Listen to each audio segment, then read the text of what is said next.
Hello everyone, कैसे हैं आप सब। स्वागत है आप सभी का एक बार फिर से सर जी ऑनलाइन के यूट्यूब प्लेटफॉर्म पर। तो बच्चों, हमारी यूपी पुलिस कांस्टेबल के अपकमिंग एग्जाम के लिए मैथ्स की क्लासेस चल रही हैं, जिसमें फिलहाल आपका जो टॉपिक चल रहा है वो है परसेंटेज।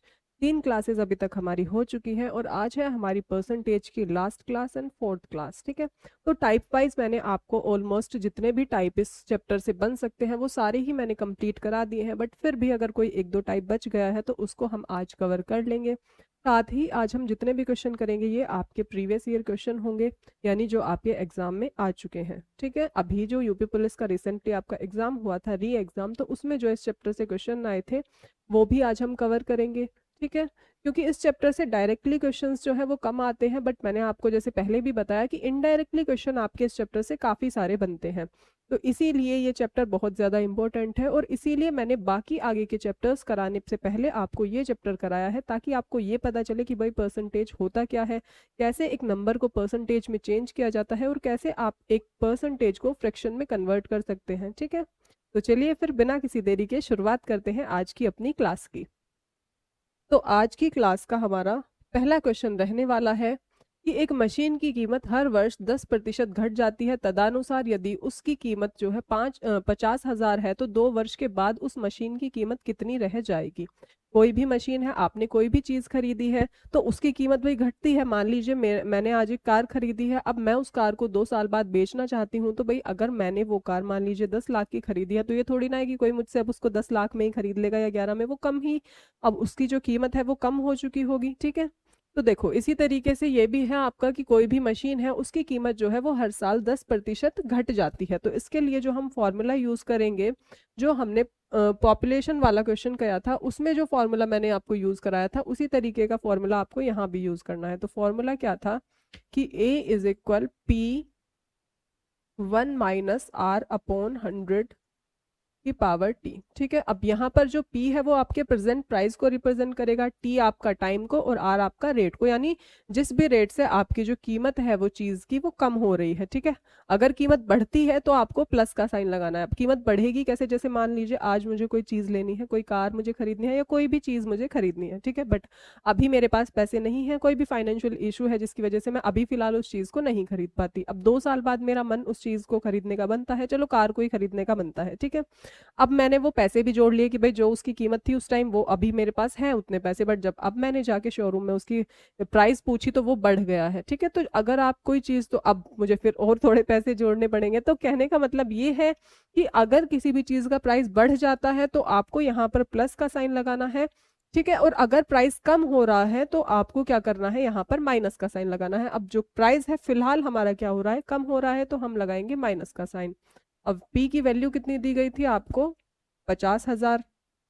ठीक है, 1 - रेट क्या है, 10%, और 10% की फ्रैक्शन वैल्यू होती है 1/10। कितने टाइम की बात हो रही है, 2 साल की। तो अब इसको सॉल्व कर लेंगे। तो जब हम इसको फ्रैक्शन वैल्यू को जो है सॉल्व करेंगे तो ये आएगा हमारा 9/10, और जब 2 साल की बात आ रही है तो हम इसको लिखेंगे 2 बार 9/10। तो जीरो से आपकी जीरो कैंसिल होगी, तो ये हो जाएगा 500 × 81। जब 500 के आप 81 में मल्टी करेंगे तो ये आएगा आपका 40500। तो ये आपका आंसर आ गया है कितना, 40500। अब अगर आप इस क्वेश्चन को फॉर्मूले से नहीं करना चाहते तो फिर आप अपना वही पुराने वाला मेथड यूज कर सकते हैं, जहां से सिर्फ आपको इस लाइन से इस क्वेश्चन को करना है। ठीक है, जो प्रेजेंट प्राइस है वो लिखिए, कीमत अगर घट रही है, भाई पहले कीमत क्या थी, 10% के रेट से घटी, यानी 1/10, यानी पहले क्या थी, 10 थी, अब एक घट गई तो अब कितनी हो गई, 9/10। ठीक है, तो आप फॉर्मूला नहीं लिखना चाहते तो आप यहाँ से भी इस क्वेश्चन को फिर कर सकते हैं। चलिए अब देख लेते हैं नेक्स्ट क्वेश्चन। तो अगला क्वेश्चन क्या है हमारा, एक चुनाव में 8% मतदाताओं ने अपने मत नहीं डाले। इस चुनाव में केवल 2 उम्मीदवार थे, विजेता को कुल मतों का 48% प्राप्त हुआ और अपने प्रतिद्वंदी को वो 110 मतों से हरा दिया। ठीक है, चुनाव में मतदाताओं की कुल संख्या क्या थी। चुनाव वाला क्वेश्चन है, काफी सारे क्वेश्चन हम चुनाव से रिलेटेड पहले भी कर चुके हैं, तो ये इसी तरीके का एक और टाइप है। ठीक है, एक टाइप रह गया था तो वो भी मैं आपको अब करा दूंगी। ठीक है, देखो क्वेश्चन क्या कह रहा है कि 8% मतदाताओं ने मत ही नहीं डाले, यानी जितने भी वोटर आए थे, लिस्ट जो आई थी वोटर लिस्ट, उसमें से 8% ने तो वोट ही नहीं डाले। ठीक है, बहुत सारे लोग होते हैं भाई नहीं डालते वोट। तो मान लीजिए शुरू में 100% वोटर्स थे, जिसमें से 8% ने वोट नहीं डाले। तो जब जिन्होंने वोट नहीं डाले तो अब कितने बचे? 92%। ठीक है, अब क्या कह रहा है कि इस चुनाव में केवल 2 उम्मीदवार थे। ठीक है, अब क्या होता है कि विजेता को कुल मतों का 48% जो है मिलता है। ठीक है, तो 48% उसको किसका मिल रहा है? कुल मतों का। तो कुल मत थी 100%, तो इन 100 का 48% इस व्यक्ति को मिला है। ठीक है, अब ये किसको मिल रहा है? विनर को। तो भाई जो हारने वाला व्यक्ति है उसको क्या मिल रहा होगा? भाई टोटल 92% वोट थी, ठीक है, जिसमें से 48 तो इसी को मिल गई। तो हारने वाले व्यक्ति को कितनी मिली होगी? इन दोनों का डिफरेंस। तो इन दोनों का डिफरेंस कितना आएगा आपका? 44%। यानी कि जो हारने वाला व्यक्ति है, लूजर जो है, ठीक है, उसको कितना मिला है? 44% वोट उस व्यक्ति को मिली है। अब कहा जा रहा है कि जो जीतने वाला था उसको हारने वाले से कितनी वोट? 110 वोट ज्यादा मिली है, यानी इस वाले व्यक्ति को इस वाले व्यक्ति से 110 वोट ज्यादा मिली है। अगर परसेंटेज की बात करूं तो इसको 4% इससे ज्यादा मिली है। तो कहने का मतलब क्या है कि ये जो 4% की वैल्यू है ये कितनी है? 110। हमें बतानी है किसकी? 100% की वैल्यू की। स्टार्टिंग में कितने वोटर्स थे? तो 100% की वैल्यू हम आसानी से बता सकते हैं। कैसे? भाई जिसकी वैल्यू हमें बतानी होती है उसको लिखते हैं हम कहाँ पर? ऊपर, और जो ऑलरेडी गिवन होता है उसको लिखा जाता है नीचे। ठीक है, तो 110 हमें वैल्यू दी गई है तो इसको हम लिखेंगे ऊपर, और नीचे क्या लिखा जाएगा? 4। तो आप इसको डिवाइड करेंगे तो ये कितना आएगा आपका? ये हो जाएगा पहले 2 से, तो ये हो जाएगा 55। और जब आप इसको 2 से करेंगे तो ये कितना आएगा आपका? 50। ठीक है, तो जब हम इसको मल्टी करेंगे तो ये हो जाएगा 2750। तो आंसर हमारा आ गया है 2750। ठीक है, तो इस तरीके से आप इस क्वेश्चन को सॉल्व करेंगे। अब देखो इस क्वेश्चन में हल्का सा आपको कंफ्यूजन हो सकता है, और वो कंफ्यूजन क्या है कि जब मैंने आपको क्वेश्चन करवाया था तो उसमें कहा था कि वैध मत, यानी जो लास्ट में वोट बचती हैं भाई, उसका मिलता है जीतने वाले को कुछ परसेंट और हारने वाले को कुछ परसेंट। ठीक है, बट यहाँ पर क्या कहा गया है कि कुल वोट का मिला है उसको। अब देखो इसको मैं आपको एक नंबर से समझाती हूँ। जैसे मान लीजिए भाई किसी गांव में कोई इलेक्शन हो रहा है, 100 लोग जो है वोट डालने वाले थे। ठीक है, 100 लोग थे उस गांव में। अब उसमें से क्या होता है? 10 लोगों ने वोट ही नहीं डाली, तो बचे कितने? 90 लोग। 90 लोगों ने वोट डाली। अब मैं कह रही हूँ कि जो 100 लोग थे टोटल, उसका 50% मिला है विनर को। तो ये 100 का 50% कितना होगा? 50 होगा। यानी जीतने वाले को कितनी वोट मिल गई? 50 मिल गई। टोटल डली कितनी वोट थी? 90 डली थी। जीतने वाले को मिली है 50 वोट, तो हारने वाले को कितनी मिली होगी? भाई 40 ही तो मिली होगी। ठीक है, तो यहाँ पर बस छोटी सी चीज आपको समझनी है कि जीतने वाले को टोटल वोट का मिल रहा है जितना परसेंटेज मिल रहा है, तो जो हारने वाले की वोट निकलेगी वो बची हुई जो परसेंटेज है या बची हुई जो वैल्यू है उसमें से विनर की माइनस करके निकलेगी। ठीक है, तो एक छोटे सा यहाँ पर कंफ्यूजन हो सकता है, तो उसको मैंने आपको अब नंबर में समझा के क्लियर कर दिया। चलिए अब देखते हैं नेक्स्ट क्वेश्चन। अगला क्वेश्चन क्या है कि नमक और पानी के घोल में 5% नमक है। यदि 40 लीटर पानी वाष्पित हो जाता है तो नमक की मात्रा 15% हो जाती है। प्रारंभिक घोल की मात्रा कितनी होगी? देखो नमक और पानी का घोल है जिसमें कुछ नमक था कुछ पानी था। ठीक है, अब क्या हुआ कि उसमें 20 लीटर जो है पानी वो इवेपोरेट हो गया। ठीक है, तो अब जब पानी इवेपोरेट हो गया तो नमक कुछ बढ़ गया। इसमें कहने का मतलब ये है कि नमक हमने स्टार्टिंग में सेम ही डाला था, बस पानी अब इवेपोरेट हो गया है तो अब वो क्वांटिटी ज्यादा दिख रही है। देखो अब सबसे पहले हम क्या करेंगे कि भाई सॉल्ट और वाटर। ठीक है, अब सॉल्ट और वाटर में क्या है कि भाई जब 5% सॉल्ट है तो वाटर कितना होगा? 95% होगा। अब अगर मैं इस चीज को लोएस्ट टर्म में करके लिखूं तो मैं कितना लिखूंगी? अगर एक सॉल्ट है तो पानी कितना है हमारा? 19। मैंने आपको शुरू में ही समझाया था कि जो काम आपका जो है ये वाली वैल्यू करती है, लोएस्ट टर्म वाली वैल्यू या रेशियो में जो वैल्यू करती है वही काम आपका क्या करता है? वही काम आपकी परसेंटेज वैल्यू करती है। फायदा हमें क्या होता है ऐसे करने से कि जो कैलकुलेशन होती है वो हमारी आसान हो जाती है। भाई अगर मैं यहाँ पर 5 लिखूँ 95 लिखूँ तो मैं आगे जब क्वेश्चन सॉल्व करूंगी तो काफी मेरी टिपिकल कैलकुलेशन हो जाएगी। तो उससे बचने के लिए हम क्या करते हैं? इसी चीज को छोटे रूप में लिख लेते हैं। इस तरीके का वैसे जो क्वेश्चन है बेसिकली ये हम रेशियो प्रोपोर्शन जब चैप्टर पढ़ेंगे तो उसमें आपको इस तरीके का क्वेश्चन देखने के लिए मिलेगा, ठीक है। बट ये है कि परसेंटेज चैप्टर जहाँ से भी आप बुक वगैरह से प्रैक्टिस कर रहे हैं तो वहाँ पर भी हो सकता है कि इस टाइप का क्वेश्चन भी कोई आ जाए, तो आपको ऐसा ना लगे कि हमें ये पढ़ाया नहीं गया है, तो इसलिए मैं आपको इस तरीके का भी एक क्वेश्चन करवा रही हूँ, ठीक है। चलिए, अब ये हमारा हो गया पहले कि भाई नमक इतना है, पानी इतना है। 20 लीटर पानी जब वाष्पीकृत हो गया तो आपका नमक बचता है 15%। अब जब नमक 15% है तो पानी कितना होगा, 85% होगा। अब जब इसको भी अगर मैं इसी फॉर्म में लिखना चाहूँ तो इसको लिखूंगी मैं 3 और 17, ठीक है। अब देखो चेंज किसकी क्वांटिटी में हुआ है, किसकी मात्रा में चेंज हुआ है, पानी की में, नमक में तो किसी तरीके का कोई चेंज नहीं हुआ। तो जब नमक में चेंज नहीं हुआ, बट यहाँ मैं अपनी वैल्यूज को देखूँ तो यहाँ पर तो नमक और दोनों जो पहले और बाद में नमक की जो वैल्यूज है वो तो अलग अलग है, बट नमक में तो किसी तरीके का कोई चेंज नहीं हुआ। तो जब चेंज नहीं हुआ तो मैं नमक की जो वैल्यू है उसको सेम कर दूंगी। अब मैंने ऊपर ही क्यों इंटू करी, नीचे क्यों नहीं करा, क्योंकि नीचे 3 है। अगर मैं 3 को 1 बनाना चाहूँ तो मुझे डिवाइड करना पड़ेगा और वहां पर चीजें फिर वही कैलकुलेटिव होंगी, क्योंकि 3 में डिवाइड करोगे 17 में भी करोगे, ठीक है। तो हमें क्वेश्चन को आसान बनाना होता है, ना कि क्वेश्चन को हार्ड बनाना होता, ठीक है। तो जब मैंने इंटू करी तो यहाँ पर मुझे क्या मिला, 3 एंड 57। जब 19 में आप 3 की मल्टी करेंगे तो आपको 57 मिलेगा। और ये नीचे वाली वैल्यूज क्या है, 3 एंड 17। तो पहले हमारा जो ये था वैल्यूज 3 एंड 57 थी, उसके बाद चेंज होने के बाद हो गई 3 एंड 17। क्वेश्चन में कहा जा रहा है कि 20 लीटर पानी इवेपोरेट हुआ है, तो यानी जो पहले पानी था उसमें से अब 20 लीटर पानी कम हो गया है। तो इन दोनों की अगर मैं वैल्यूज देखूँ तो क्या है, मेरी आएगी 40 आएगी। बट गिवन कितनी है वैल्यू, इसकी रियल वैल्यू मुझे 20 लीटर। तो यहाँ से अगर मैं 1 की वैल्यू देखूँ तो कितनी आएगी मेरी, 20/40, यानी 1/2 लीटर। अब मुझे निकालने की इसकी वैल्यू है प्रारंभिक घोल की। तो प्रारंभिक कौन सा है, ऊपर वाला प्रारंभिक है, ठीक है। नीचे वाला तो चेंज होने के बाद आया है।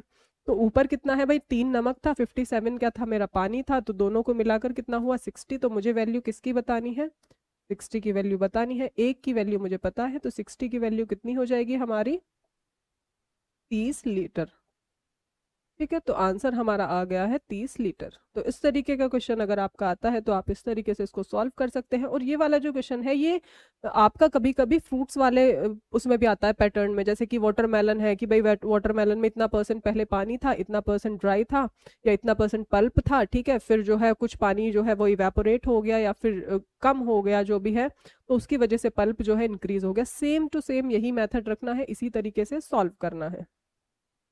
चलिए देखते हैं अब नेक्स्ट क्वेश्चन। अगला क्वेश्चन है, अब ये आपका है दो संख्या x और y है जो किसी तीसरी संख्या z से क्रमशः है जो है 20% और 28% कम है, तो संख्या y जो है वो संख्या x से कितने परसेंट कम है। इस तरीके का क्वेश्चन ऑलरेडी हम कर चुके हैं, ठीक है। तो इस क्वेश्चन को आप खुद से ट्राई करेंगे, प्रीवियस ईयर क्वेश्चन है, एग्जाम में आया हुआ क्वेश्चन है। अभी रिसेंटली जो आपका री एग्जाम हुआ था यूपी पुलिस का, उसमें ये क्वेश्चन आपका आया हुआ है। तो आप इसको खुद से ट्राई करिए, अगर नहीं होता है तब आप सॉल्यूशन देखिए। देखो भाई, 3 संख्याओं की बात कर रहा है, x, y and last one is z। 3 संख्याएं हैं। कहा क्या गया है कि जो तीसरी संख्या z है वो क्रमशः 20 और 28%, x और y जो है वो तीसरी संख्या से 20% और 28% कम है। तो अगर z की वैल्यू 100 है तो y की वैल्यू क्या होगी भाई, जो y है वो z से 28% कम है, तो 28% का मतलब 72 है इसकी वैल्यू। और जो x है वो 20% कम है, तो x की वैल्यू कितनी होगी हमारी, 80, ठीक है। अब कहा जा रहा है कि y संख्या जो है वो x से कितनी कम है, यानी ये जो y है ये इससे कितनी कम है भाई, इससे ये 8 कम है। अब ये परसेंटेज में मुझे बताना है, तो मैंने आपसे कहा था कि नीचे कौन सी वैल्यू, ऊपर आता है चेंज, जो भी चेंज हो रहा है, तो चेंज तो पता चल गया कि भाई 8 कम है, ठीक है। अब नीचे क्या आएगा कि भाई ये किससे कंपेयर करा रहा है, y x से कितना कम है। तो मैंने कहा था जहां पर भी आता है x से, वो वाली वैल्यू आती है आपकी नीचे, जिससे भी हमारा कंपेयर करा रहा हो। तो वैल्यू हो गई आपकी कितनी, डिवाइड होके 1/10। तो 1/10 की फ्रैक्शन परसेंटेज वैल्यू आपकी क्या होती है, 10%, ठीक है। तो आंसर आपका आ गया है 10%। तो कितना इजी सा क्वेश्चन है, वैसे तो ऑलरेडी हम इस क्वेश्चन को कर चुके हैं, बट फिर भी अगर नहीं हो पाता है तो फिर आप इसको सॉल्यूशन देख सकते हैं।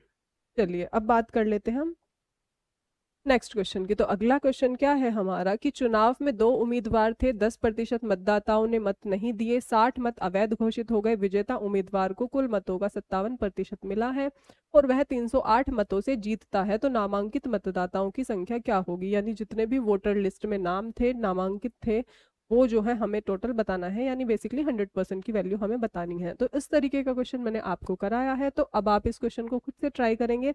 ठीक है, अगर नहीं होता है तो फिर आप सॉल्यूशन देखेंगे। वैसे तो हो ही जाना चाहिए, मैंने आपको काफी अच्छे से एक्सप्लेन किया था। चलो भाई, अब 10% मतदाताओं ने मत नहीं डाले, पता नहीं ये लोग वोट क्यों नहीं डालते। अगर वोट डाल दे तो हमारा क्वेश्चन आसान हो जाए। चलो भाई, 10% इनमें से जो है 100% में से 10% ने वोट नहीं डाले। तो अब वोट नहीं डाले तो कितने बचे? 90% बचे। अब इस 90% में से भी क्या हुआ कि 60 मत जो है वो अवैध घोषित हो गए। अब जो मत हमारे अवैध घोषित हो गए उनको हमें बाहर निकालना पड़ेगा। तो यानी 90% अगर टोटल थे तो इसमें से 60% आपके अवैध घोषित हो गए। अब ये वाली जो बचे हैं, ये बची है आपकी क्या? वैध मत। ठीक है, यानी जो काम की है आपकी, वो ये वाली है। ठीक है, फिर ऊपर वाली सब अब बेकार हो गई, ऊपर वाले का कुछ काम नहीं है, नीचे वाला जो है वो अब आपका यूज होगा। अब विजेता को जो है विजेता उम्मीदवार को कुल मतों का 47% मिला है। कुल मतों का, यानी ये जो 100% थी, इसका 47% किसको मिला? विनर को। तो विनर को मिला 47%, ये हो गए हमारे विनर।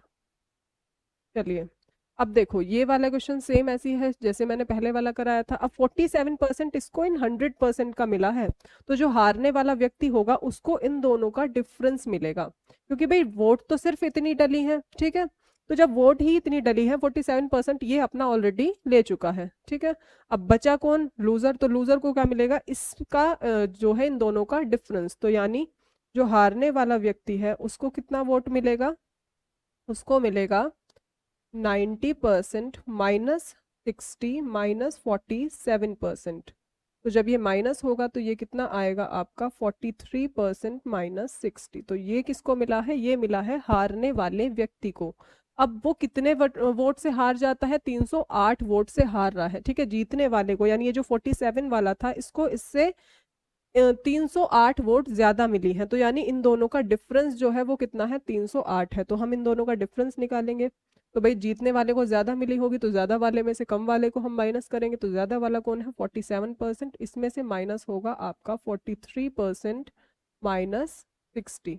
ठीक है, -60 है। हाँ, -60। और इसकी वैल्यू कितनी दी गई है? हमें दी गई है 308। ठीक है, 308 ये वैल्यू दी गई है। तो अब यहाँ से हम इसको सॉल्व करेंगे तो ये कितना होगा? 47% -43% +60 इक्वल 308। जब ब्रैकेट के बाहर माइनस का साइन हो और आप ब्रैकेट ओपन करते हैं तो जो अंदर वाली वैल्यूज होती हैं उनके साइन हमेशा चेंज हो जाते हैं। ठीक है, तो यहाँ पर आपका क्या बचा कि 4% इक्वल 308 -60। ठीक है, प्लस का 60 है, इक्वल के दूसरी साइड जाके माइनस का हो जाएगा। तो यहाँ पर आपका कितना बचता है? ये बचेगा आपका 842। ये वैल्यू है हमारी 4% की।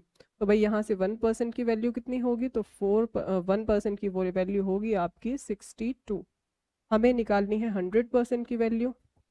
तो 100% की वैल्यू होगी 62 × 100, यानी 6200।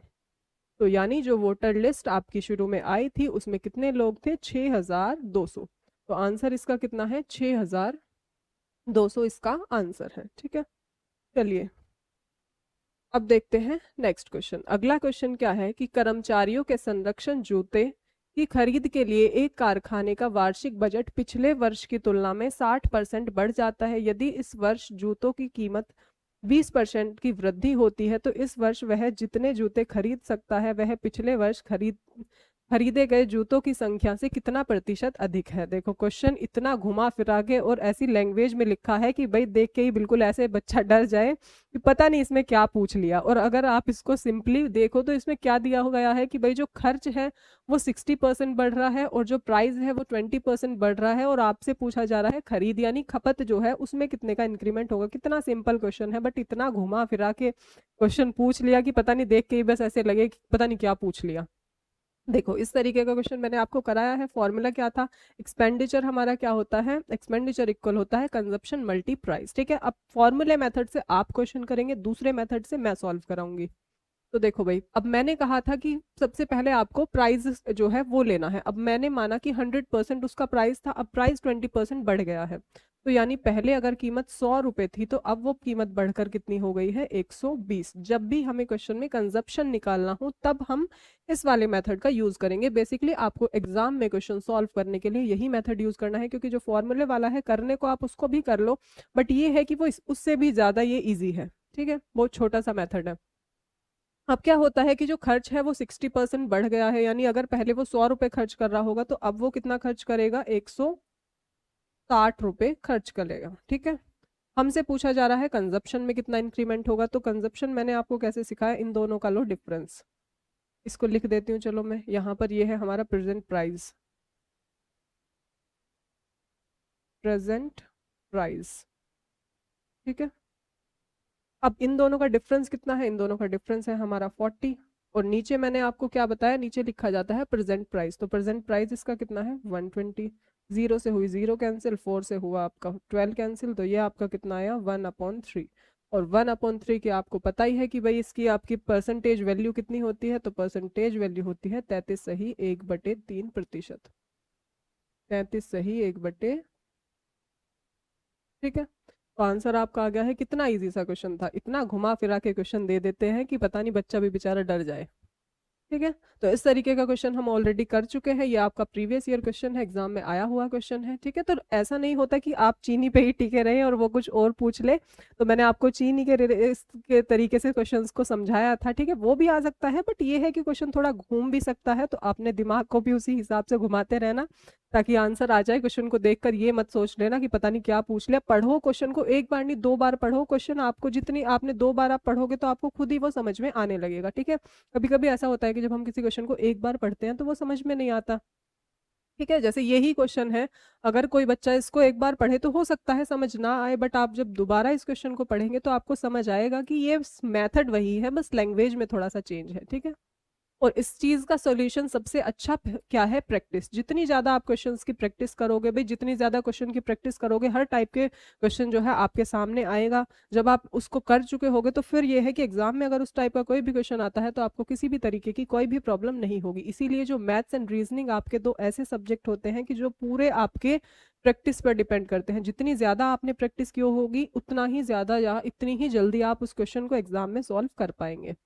ठीक है, तो जो चीजें आप पढ़ चुके हैं, जो चैप्टर आप ऑलरेडी पढ़ चुके हैं, उनकी भी प्रैक्टिस करते रहिए, रिवीजन उनका करते रहिए। अगर आपने ये सोचा कि मैंने एक बार पढ़ लिया, परसेंटेज या एवरेज जो है एक बार पढ़ लिया, बस अब कॉपी को बंद करके रख दो, अब आगे पढ़ो, तो जो पीछे पढ़ा है अगर आपने उसका रिवीजन नहीं करा तो ये मान लो फिर वो पढ़ा और ना पढ़ा आपका कुछ दिनों बाद बराबर हो जाएगा। क्योंकि भाई ये जो पढ़ाई है भाई किसी की सगी नहीं है, जब तक करते रहोगे, जब तक इसको टाइम देते रहोगे, तब तक ये आपको टाइम देती रहेगी, तब तक ये आपके साथ रहेगी।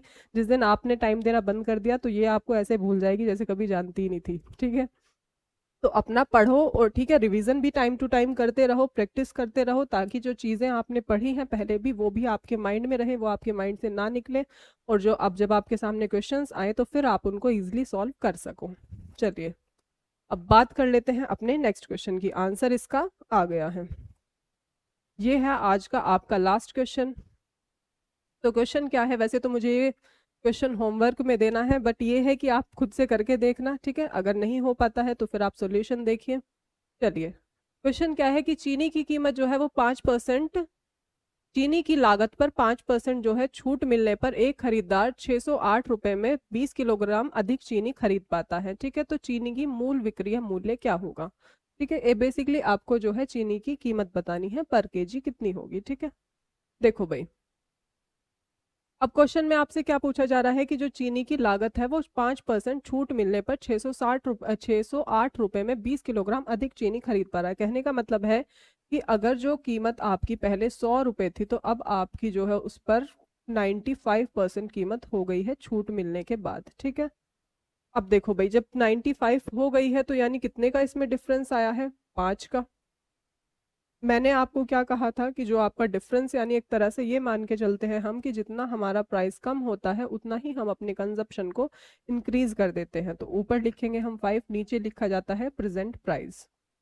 तो जब आप इसको डिवाइड करेंगे तो ये आपको क्या मिलेगा, 1/19। ठीक है, 19 5 95।